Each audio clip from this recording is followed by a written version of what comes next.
Épître aux Hébreux au chapitre 10, il y a deux versets que j'aimerais lire avec vous. Le verset 10, Épître aux Hébreux, chapitre 10, verset 10, Hébreux 10, 10. Il abolit ainsi la première chose pour établir la seconde. C'est en vertu de cette volonté que nous sommes sanctifiés par l'offrande du corps de Jésus-Christ une fois pour toutes. Je répète, c'est en vertu de cette volonté que nous sommes sanctifiés par l'offrande du corps de Jésus-Christ, et je souligne une fois pour toutes. Et puis, au verset 14 encore, car par une seule offrande, il a amené à la perfection pour toujours ceux qui sont sanctifiés. C'est ce que le Saint-Esprit nous atteste aussi, car après avoir dit, voici l'alliance que je ferai avec eux, après ces jours-là, dit le Seigneur, je mettrai mes lois dans leur cœur, et je les écrirai dans leur esprit, il ajoute, et je ne me souviendrai plus de leurs péchés ni de leurs iniquités. Or là où il y a pardon des péchés, il n'y a plus d'offrande pour le péché. Donc, deux textes, une fois pour toutes, nous sommes sanctifiés par l'offrande du corps de Jésus-Christ, et puis il a amené à la perfection pour toujours ceux qui sont sanctifiés. Et puis un deuxième texte, dans Matthieu 6, Évangile de Matthieu, chapitre 6, à partir du verset 25, Matthieu 6, 25, c'est pourquoi je vous dis, ne vous inquiétez pas pour votre vie de ce que vous mangerez, ni pour votre corps de quoi vous serez vêtus. La vie n'est-elle pas plus que la nourriture et le corps plus que le vêtement? Regardez les oiseaux du ciel, ils ne sèment ni ne moissonnent et ils n'amassent rien dans des greniers, et votre Père céleste les nourrit. Ne valez-vous pas beaucoup plus qu'eux? Qui de vous, par ses inquiétudes, peut ajouter une coudée à la durée de sa vie? Et pourquoi vous inquiétez au sujet du vêtement? Considérez comment croissent les lys des champs, ils ne travaillent ni ne filent. Cependant, je vous dis que Salomon même, dans toute sa gloire, n'a pas été vêtu comme l'un d'eux. Si Dieu revêt ainsi l'herbe des champs qui existe aujourd'hui et qui demain sera jetée au four, ne vous vêtira-t-il pas à plus forte raison, gens de peu de foi? Ne vous inquiétez donc point, et ne dites pas que mangerons-nous, que boirons-nous, de quoi serons-nous vêtus? Car toutes ces choses, ce sont les païens qui les recherchent. Votre Père céleste sait que vous en avez besoin. Cherchez, premièrement, le royaume et la justice de Dieu, et toutes ces choses vous seront données par-dessus. Ne vous inquiétez donc pas du lendemain, car le lendemain aura soin de lui-même. À chaque jour suffit sa peine. Voilà ce que j'oubliais, je voulais vous féliciter. Pour la majorité, vous êtes arrivés à l'heure. Mais il y a encore un petit progrès à faire. Alors, encore un tout petit peu de progrès. Pour ceux qui ne pourraient pas, qui ont une raison vraiment, vraiment valable, ça passe. Mais les autres, essayez d'être là à 10 heures. Voilà, alors merci pour les progrès. Donc maintenant, je voudrais ce matin partager avec vous, vous avez toute une série de prédicateurs, tous meilleurs les uns que les autres, qui passent. Alors j'ai peut-être pensé un petit peu revenir plus à terre. On planait tellement dans la stratosphère que je crois que de temps en temps, il est bon de réaliser que notre vie chrétienne est une vie de repos, une vie de paix, une vie de solidité, une vie d'assise ou quoi que ce soit qui puisse nous arriver. Nous savons que notre vie est dans la main de Dieu. Vous savez que dans le livre de l'Exode, il nous est parlé des Hébreux qui étaient en captivité en Égypte. Et puis, alors que Dieu envoie Moïse avec Aaron pour les libérer, Dieu ordonne qu'on mette le sang de l'agneau pascal sur les linteaux des portes. Et tous ceux qui, dans ce pays d'Égypte, avaient cru, les Hébreux bien sûr, qui avaient cru à la valeur de ce sang, à la marque de ce sang sur le linteau de leur porte, eh bien tout cela était préservé de l'ange exterminateur qui est passé et qui a frappé tous les premiers-nés des familles égyptiennes. Donc le sang de l'agneau pascal avait été pour eux la marque que Dieu avait désignée, pas n'importe quelle marque, celle que Dieu avait choisie lui-même, souverainement, la marque qui les avait protégés, qui les avait gardés, et qui avait empêché l'ange de les toucher et de toucher le premier-né dans la famille. Et dans le texte que nous avons lu tout à l'heure dans l'Épître aux Hébreux, nous retrouvons cette même vérité avec une dimension beaucoup plus large, beaucoup plus grande, cette vérité de la valeur du sang. Beaucoup prient parfois, ou pas beaucoup, certains parfois prient, Seigneur, j'invoque ton sang, je te demande de mettre ton sang sur ma vie. Mais la parole de Dieu et les réalités de notre vie d'enfant de Dieu sont tout autres. Par notre conversion, par notre régénération, nous avons été hantés sur le Christ. Il est devenu notre vie. Nous sommes dans le Christ, nous sommes morts avec lui, nous sommes ressuscités avec lui, ça va même plus loin. Nous sommes assis en lui, dans les lieux célestes, au-dessus de toute autorité, au-dessus de toute puissance, au-dessus de toute domination. Nous sommes assis là-haut. Vous avez remarqué comme on est bien assis, hein? Eh bien, et nous sommes sous le sang de Jésus, nous n'avons pas besoin de le demander. Nous avons été sanctifiés une fois pour toutes par l'offrande du corps de Jésus.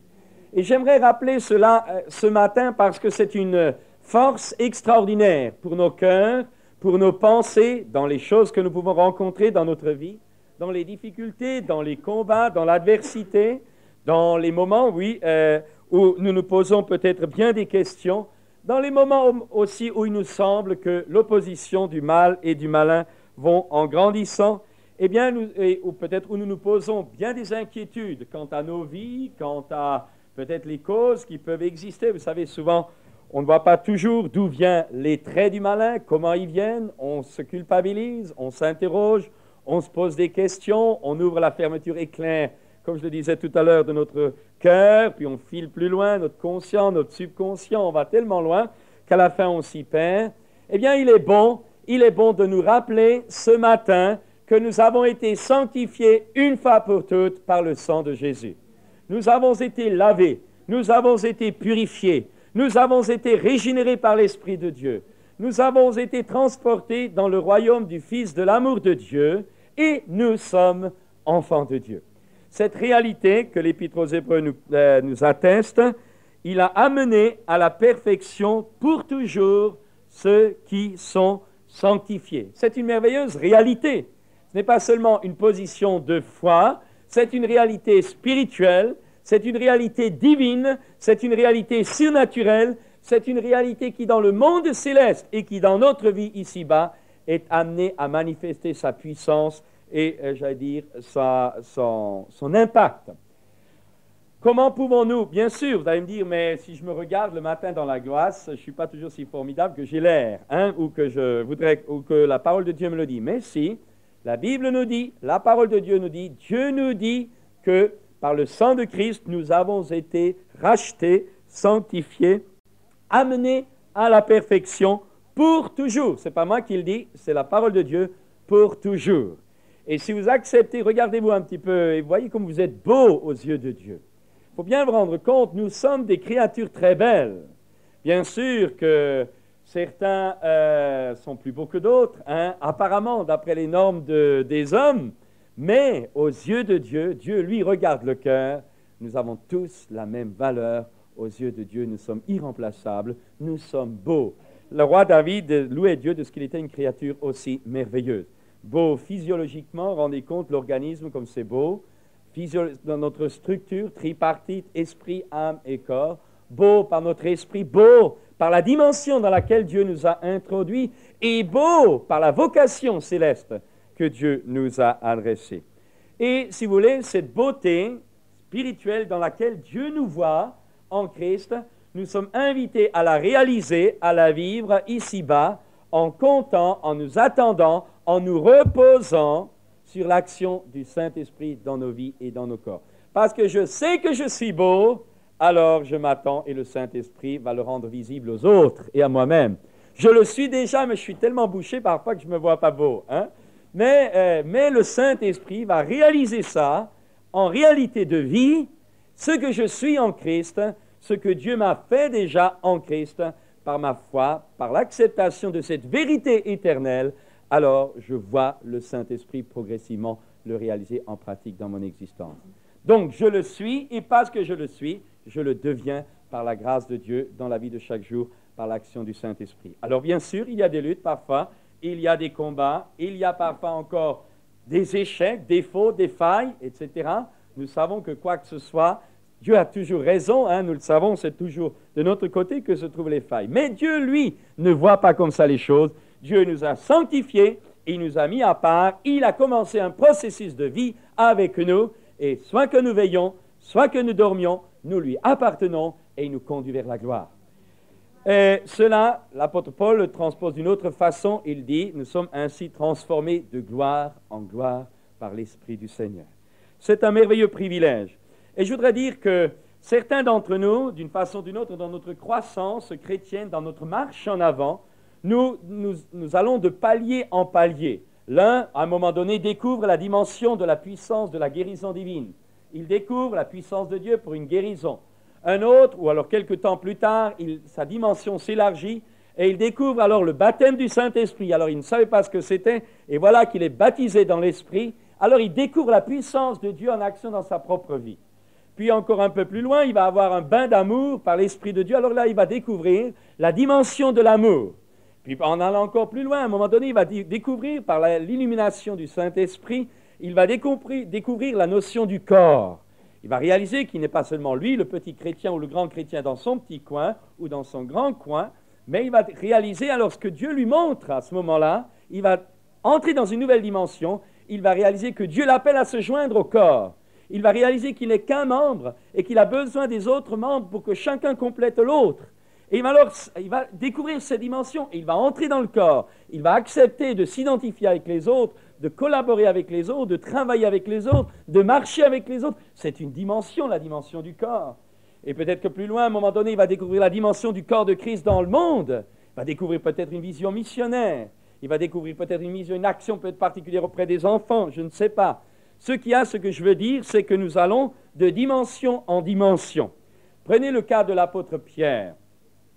L'apôtre Pierre, lorsqu'il a suivi Jésus, a vu des miracles formidables. Il a vu la multiplication des pains, il a vu la résurrection des résurrections, il a vu des lépreux purifiés, il a vu des démons chassés. Mais il y a une dimension qu'il n'avait jamais vécue jusqu'à un moment donné, c'est marcher sur l'eau. Et quand Jésus vient à sa rencontre, là, en pleine nuit, il dit, « Seigneur, si c'est toi, ordonne que j'y aille. » Et Jésus lui a dit, « Viens. » Et sur une parole de Jésus, Pierre a découvert une nouvelle dimension. Et j'aimerais ce matin rappeler, si vous êtes déjà entré dans ces dimensions, eh bien, vous exhortez à y demeurer.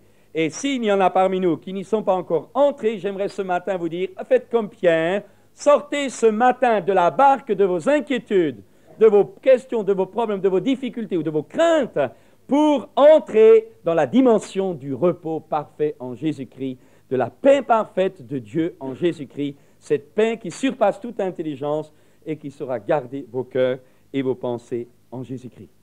Il y a beaucoup de gens qui croient en Dieu, mais qui ont un caractère un petit peu, vous savez, Marthe et Marie, hein, vous connaissez Marthe et Marie, eh bien, Marie, elle, s'était mise au pied de Jésus, tandis que Marthe, elle, était affairée. Et Jésus dit, Marthe, tu t'agites pour beaucoup de choses, beaucoup de choses, beaucoup de choses. Hein. Marie a choisi la bonne part qui ne lui sera point ôtée. C'est une chose d'avoir des inquiétudes parce qu'il y a réellement des problèmes, c'en est une autre d'avoir un caractère éternellement inquiet, toujours inquiet, et ce matin, j'aimerais vous proposer de sortir, ou plutôt d'entrer dans une dimension nouvelle, entrer dans le repos parfait de Dieu, parce que Dieu l'a fait une fois pour toutes, en Christ, nous sommes et nous serons plus que vainqueurs. Et c'est là maintenant que nous arrivons à notre évangile de Matthieu, chapitre 6. C'est pourquoi, dit Jésus, je vous dis, ne vous inquiétez pas pour votre vie, ne vous inquiétez pas pour votre vie de ce que vous mangerez, ni pour votre corps de quoi vous serez vêtus.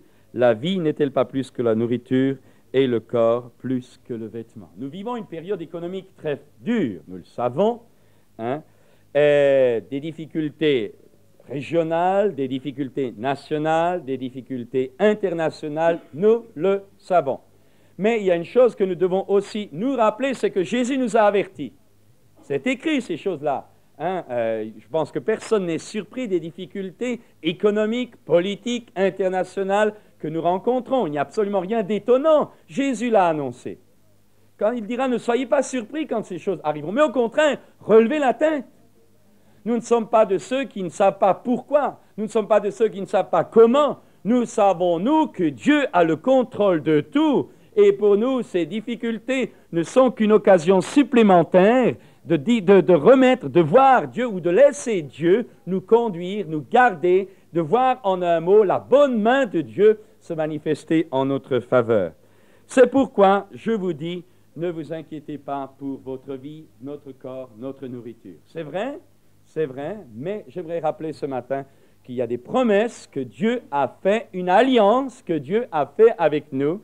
Il se charge de la nourriture et il se charge de notre vie. Et il dit que la vie est plus que la nourriture. Il dit que le corps est plus que le vêtement. Et si notre vie est dans la main de Dieu, il s'occupera aussi de revêtir ce corps. Si notre vie est dans la main de Dieu, il s'occupera aussi de ceux qui voudront y toucher. Si notre vie est dans la main de notre Père céleste, nul ne pourra nous ravir de sa main. Et c'est ça le merveilleux privilège d'être sous le sang de Jésus. Il nous a rachetés une fois pour toutes. Nous avons été sanctifiés. Nous sommes en Christ. Nous sommes gardés. Nous sommes gardés. Il n'y a rien à faire pour cela. Il n'y a pas à jeûner, à prier. Non, il n'y a rien à faire. C'est un fait. Mais parce que c'est comme ça, alors je jeûne, alors je prie pour vivre ma position d'enfant de Dieu contre les ruses de Satan. Mais le principe de départ reste le même. Je suis en Jésus-Christ et parce que je suis en lui, eh bien, je suis gardé. Il saura garder le bon dépôt que je lui ai confié. Ne t'inquiète pas, ne vous inquiétez pas, dit Jésus. Vous vous rappelez, quand Jésus est, dans une autre circonstance, il est en route, il traverse le lac de Galilée, et il est en route vers Gadara. Gadara, il y a un démoniaque qui attend la délivrance. Jésus, quand il circulait, c'était toujours dans une mouvance du Saint-Esprit, donc toujours dirigé. Il y avait toujours des raisons pour cela. Et alors qu'il est en route vers Gadara, les disciples ne savent rien encore de ce qui va se passer de l'autre côté de la rive. Eh bien, Jésus dort, il se repose, la foule dont il s'est occupé l'a fatigué, et puis il prend quelques moments de repos. Et pendant qu'il dort, soudain, une tempête se lève, une tornade se lève, le vent, les vagues, et puis à un moment donné, le bateau fait eau.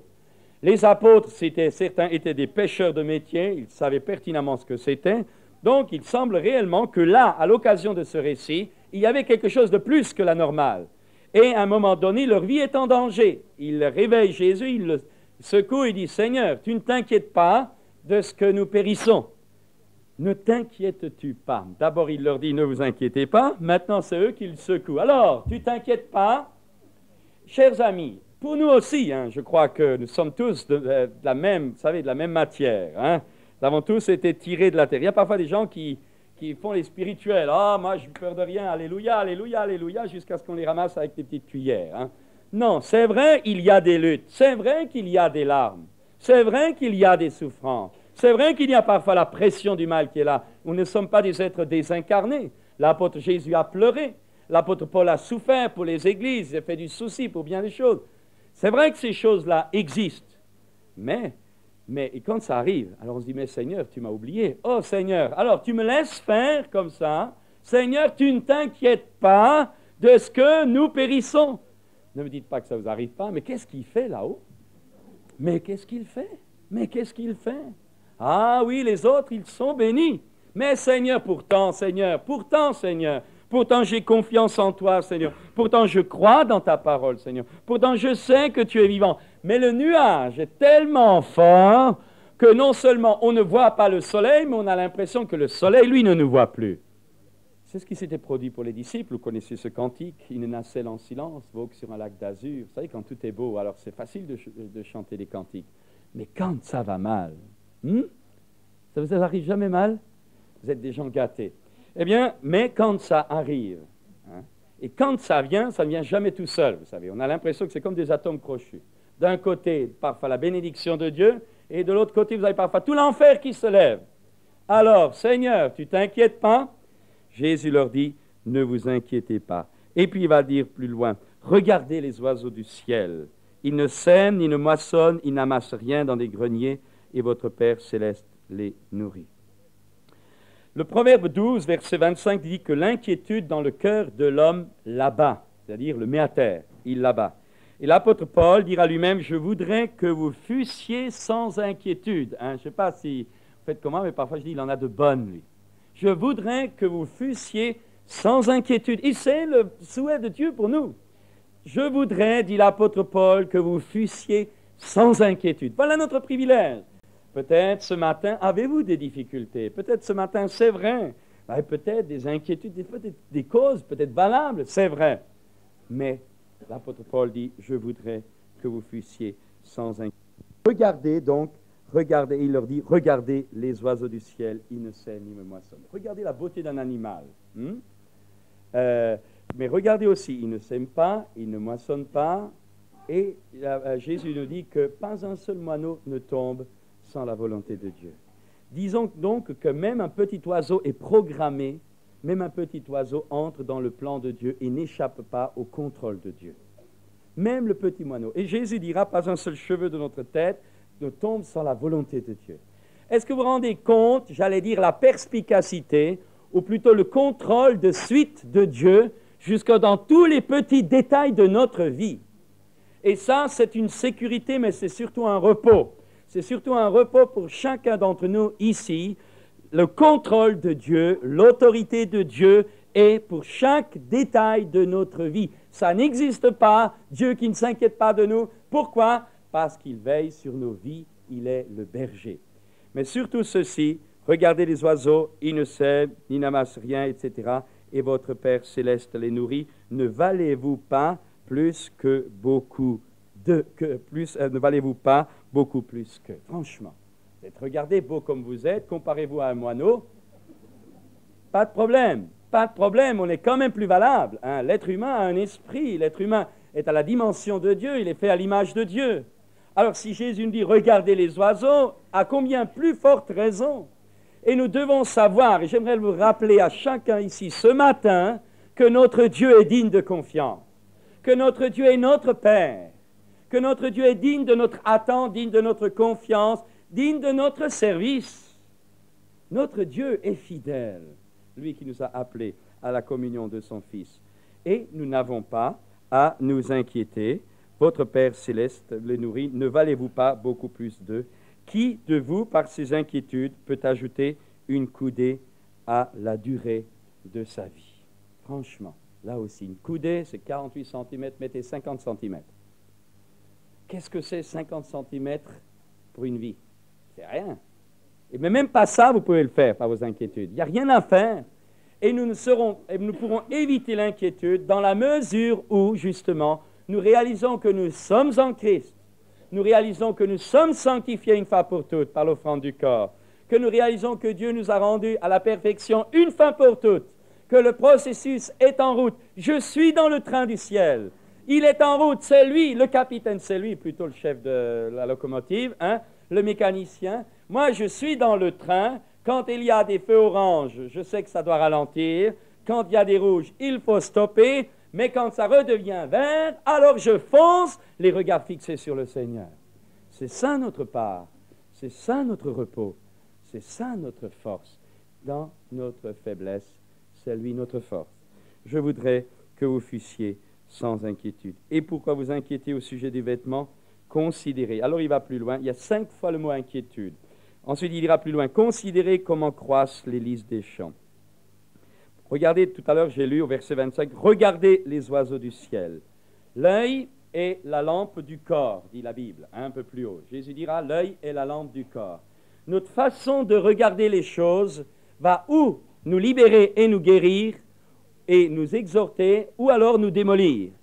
Vous savez, comme je le disais tout à l'heure, vous avez des gens, si vous remplissez une bouteille à moitié, eh bien, vous demandez à certains, elle est comment cette bouteille? Ils vous diront, elle est à moitié vide. Ça, c'est les négatifs. Vous demandez à un autre qui est positif, ah, celle-là, elle est à moitié pleine. Lui, il voit toujours le plus. L'autre, il voit toujours le moins. Et combien souvent dans nos vies, nous avons cette tendance à toujours voir les choses aller vers le mal, au lieu de simplement regarder que c'est simplement une marche d'escalier pour nous faire aller un peu plus vers le bien. Nous devons nous devons savoir regarder avec les yeux de Dieu. Dieu nous voit avec notre nom nouveau.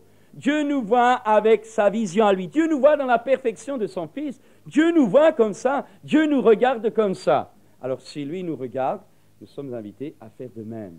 Regardez, il est important de réaliser cela, Et puis il y a aussi cet autre texte, il nous est dit dans le livre des Nombres que quand les serpents brûlants ont mordu les Hébreux dans le désert, eh bien, il est dit que Moïse fit un serpent d'airain qu'il mit sur un gros poteau, et quiconque regardait le serpent, sa vie était conservée. L'homme, voilà ce que dit l'apôtre, quiconque regardait le serpent conservait la vie. Vous voyez que dans le regard, il y avait la source de la bénédiction. Dans le regard, il y avait le canal, le moyen, le maillon de la puissance de Dieu qui agissait dans son corps. L'homme était mordu, le venin était en train de gagner son corps. Où était la délivrance? Dans les prières, dans le jeûne, il n'avait pas le temps. Où était la délivrance? Dans son regard. Chers amis, j'aimerais dire ce matin que notre libération se trouve d'abord en premier dans notre façon de regarder les choses. Notre libération, notre guérison, notre repos a sa source dans notre regard. Si tu regardes au Seigneur d'une façon positive, tu seras dans le repos. Si au contraire tu regardes les événements contraires négativement, tu seras abattu. Selon ton regard sera ton cœur. Et si ton œil est en bon état, tout ton corps sera éclairé. Mais si ton œil est en mauvais état, alors tout ton corps sera dans les ténèbres. Et vous comprenez pourquoi bien des personnes, même des chrétiens, qui sont toujours en train de voir le côté négatif, toujours en train d'être constamment le regard fixé sur les choses négatives, n'arrivent pas à s'en sortir, parce qu'il faudrait que le regard change pour que ensuite le canal soit ouvert et que la puissance de vie puisse non seulement les garder dans la paix, mais une fois dans la foi, ils puissent expérimenter la délivrance que le Seigneur donne. L'homme regarde à ce qui frappe les yeux, c'est vrai, on regarde aux apparences, on regarde à ce qui paraît. Dieu, lui, regarde au cœur, on pourrait dire que Dieu regarde, lui, aux choses réelles. Dans le psaume 2, il est dit pourquoi ce tumulte parmi les nations, hein? Ils se sont ligués contre le Seigneur et contre son oint. Et vous remarquerez la réaction de Dieu, il est assis, il ne bouge pas et il rit. Et j'aimerais rappeler ce matin que nous sommes assis, nous aussi, en Christ, là-haut. Hein? Alors partagez un petit peu de temps en temps le rire de Dieu. Parce que Dieu rit des fois, vous savez. Dieu ne rit pas d'une façon bête, mais Dieu rit, parce qu'il se rend compte que c'est lui qui a le dernier mot. Je le disais tout à l'heure, vous savez, autrefois, quand j'achetais un roman policier pour le lire, un roman d'espionnage, avant d'aller chez le bouquiniste, eh bien, avant de l'acheter au bouquiniste, je regardais la dernière page. Si le héros du truc gagnait la bataille, je l'achetais. S'il perdait, alors je n'étais pas des gens dépressifs, j'en voulais pas. Mais nous avons aussi la dernière page, elle est là. Nous savons que la victoire est au bout. C'est écrit, c'est fait ça. Jésus a déjà vaincu et en lui nous sommes plus que vainqueurs. Et cette vision des choses, ce regard-là, saura nous aider et garder nos cœurs et nos pensées en Jésus-Christ. Et puis, dans l'épître de Jacques, vous connaissez aussi, toujours en parlant de regard, c'est Jacques, il dira dans son chapitre 1er, il dira « Mes frères, regardez comme un sujet de joie complète les diverses épreuves auxquelles vous pouvez être exposés, sachant que l'épreuve de votre foi produit la patience. Mais il faut que la patience accomplisse parfaitement son œuvre, afin que vous soyez parfaits et accomplis sans faillir en rien. » Amen. On va le dire un petit peu tous ensemble, ce verset 2. « Mes frères, allez, dites à haute voix avec moi. Mes frères, regardez comme un sujet de joie complète les diverses épreuves auxquelles vous pouvez être exposés, sachant que l'épreuve de votre foi produit la patience. » Vous savez, ça a du bon, la patience. Hein? Mais il faut que la patience accomplisse parfaitement son œuvre, afin que vous soyez parfaits et accomplis sans faillir en rien. Est-ce que vous vous rendez compte à la perfection à laquelle Dieu veut nous amener? Sans faillir en rien. Quand je me regarde, je dis, il a encore du travail. Mais c'est merveilleux de savoir que Dieu nous voit tout fait. Il nous voit tout mimi. Il nous voit accompli. Il nous voit entier. Il nous voit fait des hommes et des femmes faits en Christ. Et il nous a dit que Moïse regarda la rémunération. Et c'est pour cette raison qu'il put aller contre vents et marées. Ce matin, est-ce que nous regardons nos difficultés ou est-ce que nous regardons à la rémunération? Nous ne luttons pas, nous ne combattons pas pour un royaume matériel. L'apôtre Paul dira, ou plutôt l'auteur de l'Épître aux Hébreux dira, vous avez accepté avec joie l'enlèvement de vos biens parce que vous aviez une part meilleure. Mes amis, que peut nous faire un homme? Que peut nous faire la vie?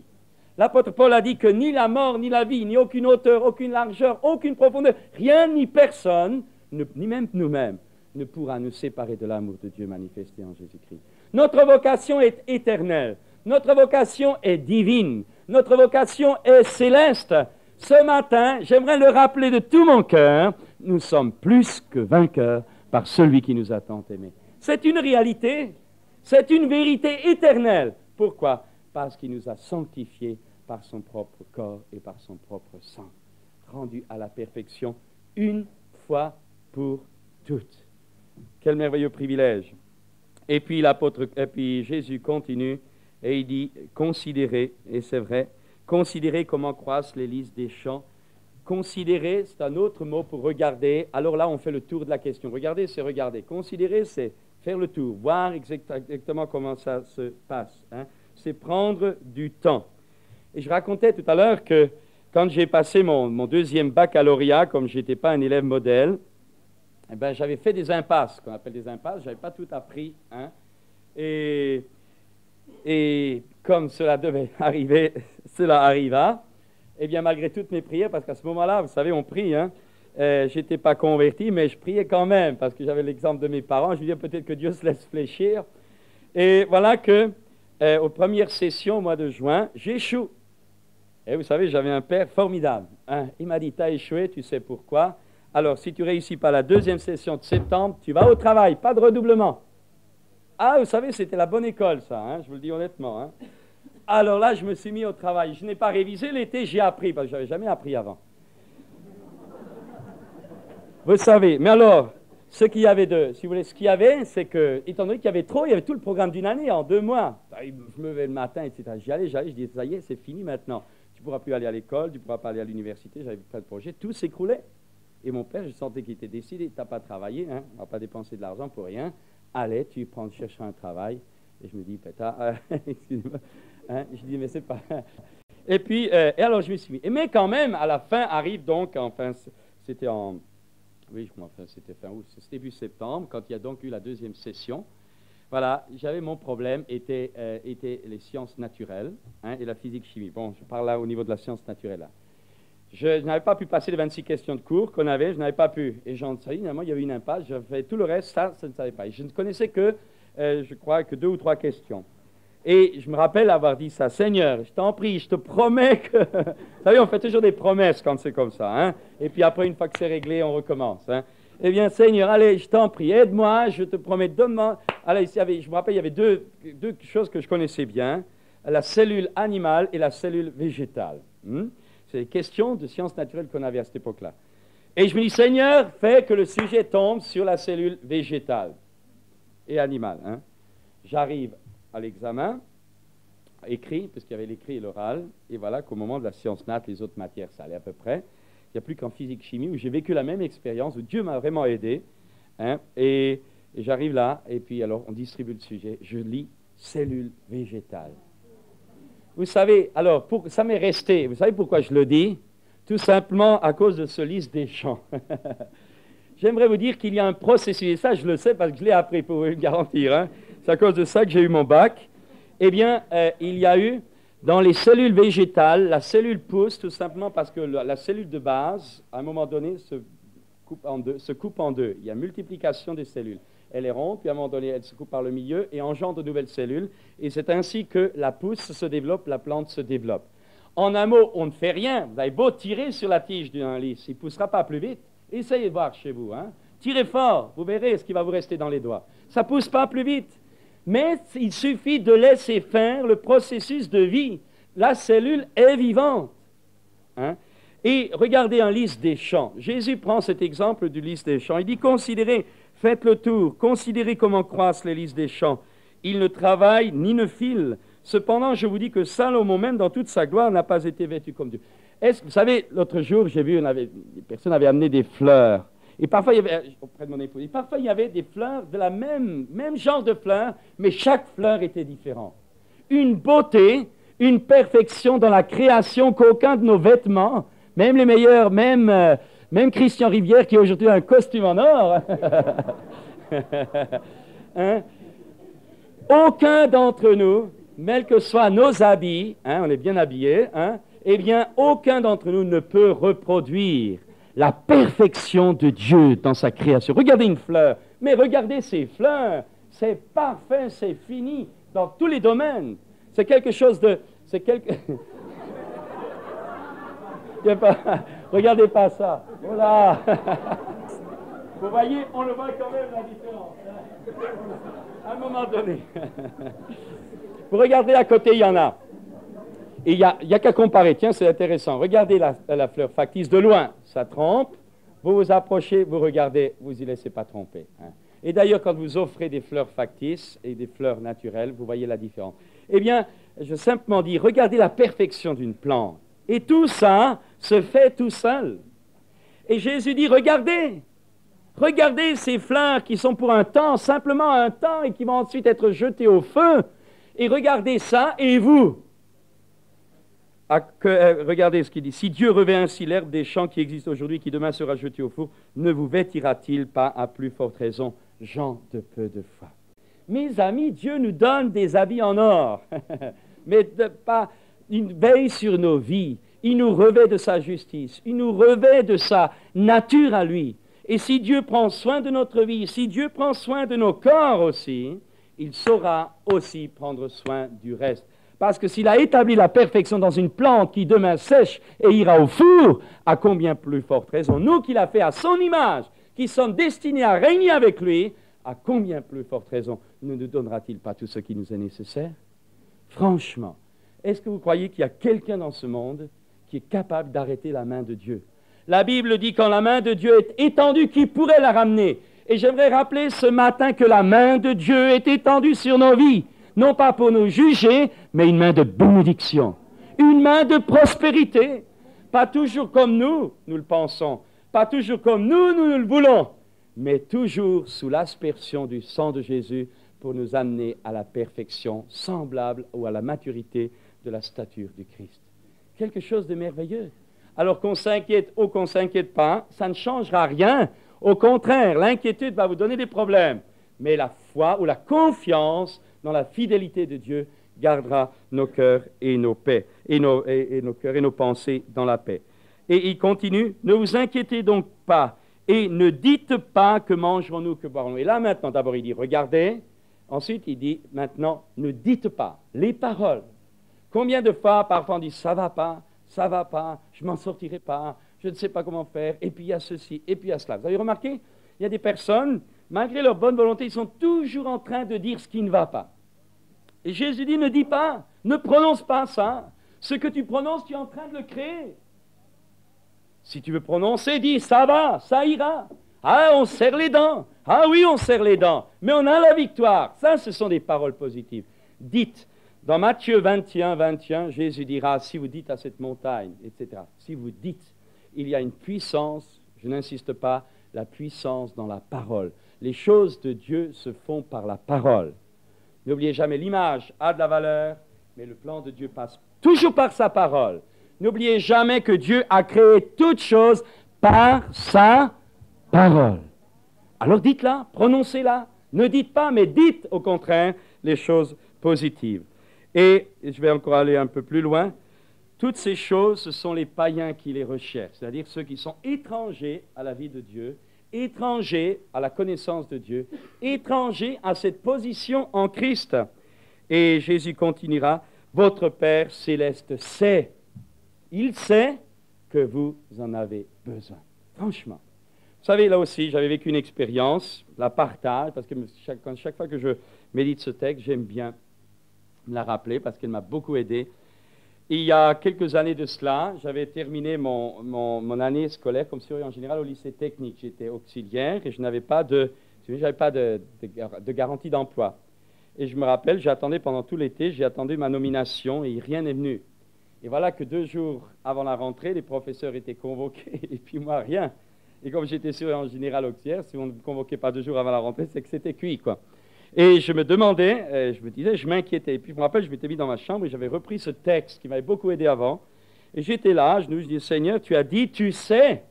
2 jours avant, je voudrais bien faire attention à la date, 2 jours avant, hein, tout le monde, il y avait la convocation des professeurs, et moi j'étais là dans ma chambre, je ne voulais pas non plus aller au rectorat, j'avais l'impression que Dieu était en train de vouloir me faire une expérience. Je priais, Seigneur, tu as dit, on n'a pas à s'inquiéter, il faut d'abord chercher ton royaume, d'abord s'occuper de ton service. Hein? Alors, Seigneur, je crois ce que tu as dit là, je sais que tu le fais. Mais ce que j'avais des difficultés, c'est de savoir si Dieu savait qu'actuellement ça va aller mal. Seigneur, tu sais. Et je me rappelle pendant cette journée-là, ce deuxième jour avant, j'étais là, et pourtant je dis, est-ce que j'y vais pas? Je reprenais ce texte, votre Père céleste sait que vous en avez besoin.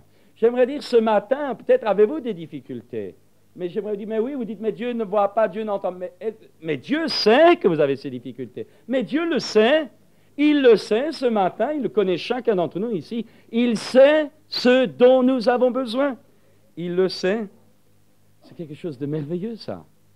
L'apôtre Jean dira, si nous savons qu'il nous écoute, nous savons que nous obtenons la chose que nous lui avons demandée. Il sait, il sait.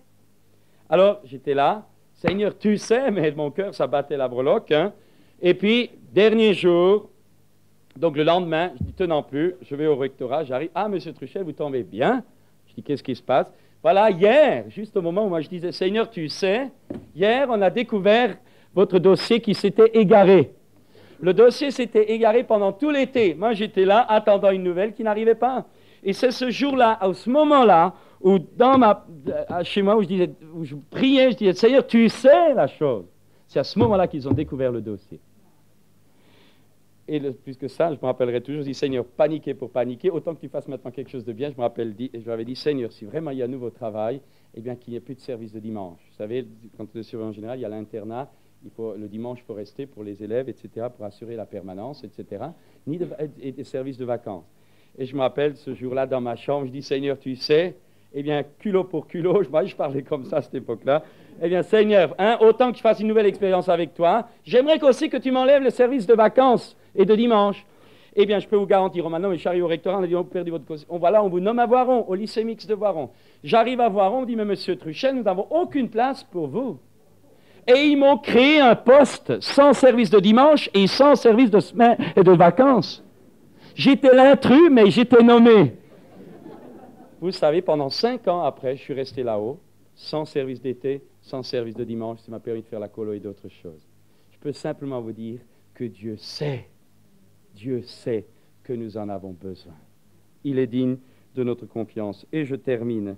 Ne vous inquiétez donc pas. Cherchez premièrement le royaume et la justice. Cherchez. Vous savez, le psaume 9, verset 11 dit, « Tu n'abandonnes pas ceux qui te cherchent, ô Éternel. » David dira dans le psaume 34, « J'ai cherché l'Éternel et il m'a répondu. » On répète, « J'ai cherché l'Éternel et il m'a répondu. » Et Amos 5, au verset 4, dit de la part de Dieu, « Cherchez-moi et vous vivrez. » Mes amis, nos difficultés ce matin qui sommes là sont différentes. Les luttes que nous avons sont différentes. Les choses qui vous font souffrir ne sont peut-être pas les miennes. Nous avons tous des difficultés d'une façon ou d'une autre. Mais notre Père sait. Il le sait, ça. Et il sait prendre soin de nos vies. Alors, ne vous inquiétez pas du lendemain. Alors, ceux-là, c'est les plus grands optimistes. Non seulement ils trouvent qu'ils n'ont pas assez de soucis pour aujourd'hui, ils s'occupent déjà des soucis de demain.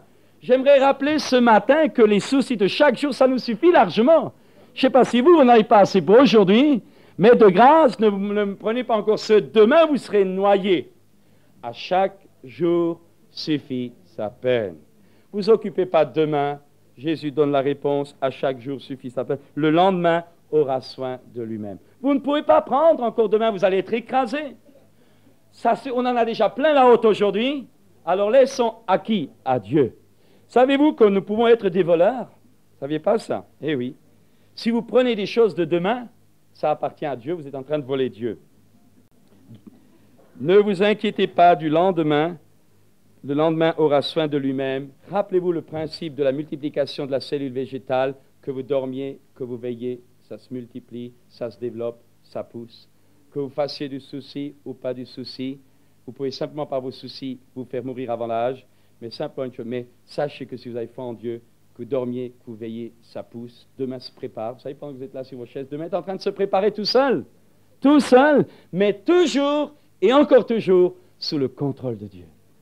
Vous savez, notre privilège est merveilleux. Nous sommes des êtres irremplaçables. C'est vrai, irremplaçables dans le cœur de Dieu, mais nous sommes aussi les êtres uniques dans le monde. Le peuple de Dieu est le peuple qui est le seul qui n'a pas à craindre ni le jour présent, ni le lendemain, ni l'avenir, ni même l'éternité. Pourquoi? Parce que dans toutes ces choses, il est et il sera toujours plus que vainqueur par celui qui l'a aimé. C'est vrai, frères et sœurs, la paix de Dieu doit garder nos cœurs, la paix de Dieu doit garder nos pensées en Jésus-Christ. Nous devons savoir que nous avons affaire à un Père vivant. Il est notre Père. Nous devons avoir confiance dans son amour. Et l'apôtre Paul dit, je voudrais que vous fussiez sans inquiétude. Notre Père céleste sait, à lui en soit toute la gloire. On va prier un instant. Seigneur, nous te remercions et nous te bénissons pour le privilège que nous avons d'être tes enfants.